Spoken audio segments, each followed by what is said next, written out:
the coast, where the Ministry of ICT has organized the Connect Kenya Summit. It has been there for the last 2 days, and our very own business editor, O'Brien Kimani, has been keeping a keen eye on the happenings there. And as you can see on your screen, he is ready to give us an update. O'Brien, over to you now.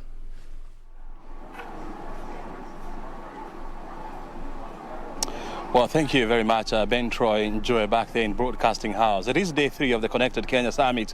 And of course, a lot of discussions have taken place here, including how to move the digital industry, the digital sector forward, here in Kenya, how to integrate more services within the space, and of course, how to integrate the regional economies, through ICT. That's a conversation that we haven't had for quite a long time.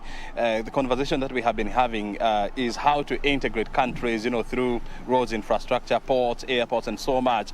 But a new narrative is emerging, how now all the 6 or are they 7 members of the East African community can integrate digitally. That's a very interesting conversation that happened today, this morning, and I'm now joined by the Principal Secretary in charge of ICT, Jerome Ochieng, and the CEO acting of ICTA, so that we can also have a little bit of more of this conversation. Thank you very much, indeed, Bona Piers, for your time. It is now day 3. If this meeting was to close today, what would be your take home? Well, thank you very much, O'Brien. And like you rightfully say, there is really great conversation going on in this particular space. This is the only forum that brings about all the industry players in the ICT sector together. And let me appreciate that based on the conversation we are having, we can see really a bright future for the ICT sector in Kenya. We've been going through basically our digital economy strategy, and the conversation we've been having, like yesterday, we had a whole conversation on issues relating to accelerating infrastructure development. This is very key, especially when we come to deployment of ICT solutions, because infrastructure, like you said, infrastructure is like a road. But then on top of that road, then we have the vehicles. So basically our applications are going to be on a reliable, affordable infrastructure. It's a conversation we've had both with the private sector and with government, and we're looking at how do we encourage this. Of course, there's the element of emerging technologies, and we had a very fruitful discussion in terms of how does Kenya leverage on emerging technologies. We are talking about artificial intelligence. We are talking about blockchain. All these conversations are going on very well. Today, we've had a very good day where we are discussing issues relating to digital skills. That as technology changes, as new technology emerges, do we have the requisite skills to be able to sustain, to be able to develop, and to be able to be part and parcel of these emerging technologies? And I think we have had very candid discussions with the industry players, and they've given proposals in terms of where do we need to reskill, for example? What are some of the skills that need to be developed in the market, so that even our institutions of learning, and when they are churning out graduates, they are churning out graduates who are ready for the market. Of course, issues relating to cybersecurity also come into play. Again, we have all those issues relating to online child protection. As we talk about digital learning and our children having access to the internet, is it safe for them? This is an area whereby we are having very candid discussions and looking at how to solve these particular problems. Very good. Another issue that has been raised by the private sector is how government can automate more of its services. Of course, the government has been commended for the services that have so far been digitized through Huduma centers and so much. So what do we need to do more to ensure that more government services, are digitized? Yeah. Very good. Just to continue emphasizing, first step is infrastructure. That we need to continue developing more infrastructure so that connectivity is almost, the digital divide is almost brought to zero. Everybody has access to internet. And for that matter, then, we also now need to look at business processes in re-engineering, whereby I know during the conversation there was a lot of complaints about government bureaucracies, and in the process of automating, we also automate the bureaucracies.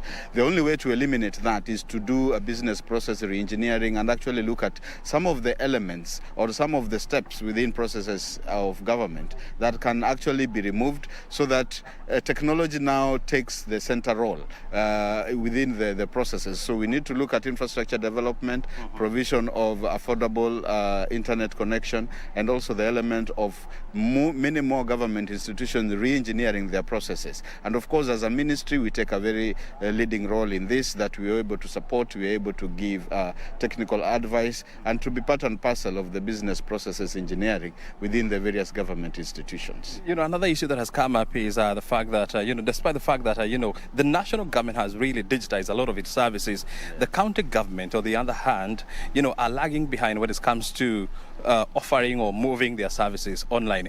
As the ICT authority, I want to hear from you, Dr. Kiprono.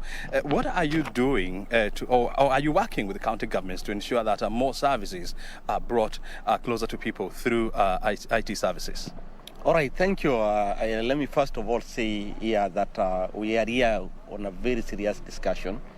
On this forum, we have over 1,200 participants, ICT professionals, and the captains of the industry. And this time around, we have also attracted other professionals like finance, the auditors are here, and the HR are here, because we believe that we need to work together as professionals in this field to deliver.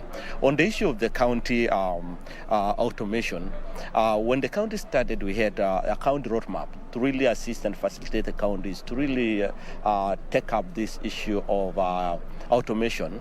And at the initial stages, we provide them with some equipment. I remember we gave every county 10 computers to start up. And then we arrange county forums where we meet as ICT professionals from the county and then from the national government. And the forum is there.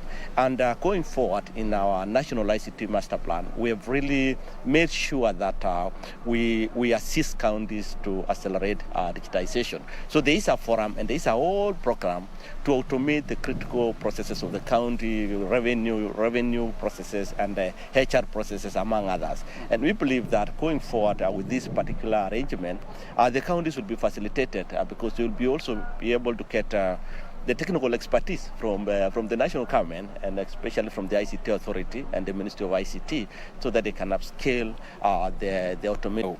The informal sector in Kenya is the ICT levels, or ICT knowledge levels within the informal sector in Kenya is still very, very low. And when you have a situation whereby the informal sector is the largest employer in this country, it means that there is a significant portion of Kenyans that are completely IT illiterate.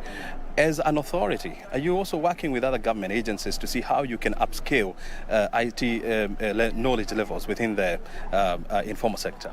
All right, it is true, and I think when you look at the crowd of IT, I think when they all became one and the issue of the learning space really grew, you get there are so many upcoming ICT professionals from different sectors who need to be supported.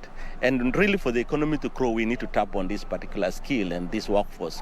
So one of the things we are really planning as ICT authority through the master plan is to make sure that we also engage them through different infrastructure, which will deploy really to make sure that we get that particular workforce in terms of infrastructure.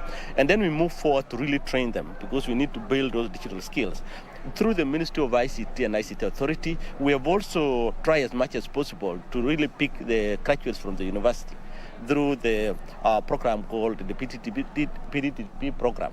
And it has really assisted the government in getting those very sharp graduates who are in the market.